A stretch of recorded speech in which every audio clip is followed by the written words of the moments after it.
Yes, I'm talking to you.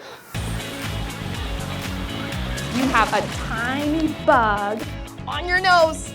Wiggle it off, wiggle it off. We partner with the water parks every year. It's a great opportunity to get some families out and enjoy a library program, but to also enjoy other city departments and opportunities. We have about close to 200 each week. We do a couple books, a couple songs, everyone's a little bit interactive, and then they get about 20 minutes or so in the children's play pool.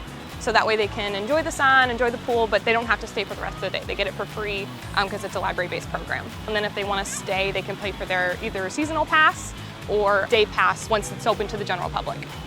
What is green, green, green, green, and green? A frog rolling down a hill. We enjoy it because he's able to interact. He can sing songs, they do jokes, they read stories.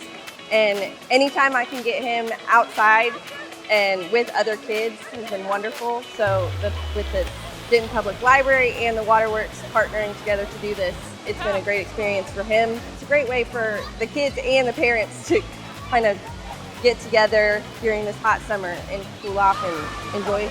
Ribbit, ribbit.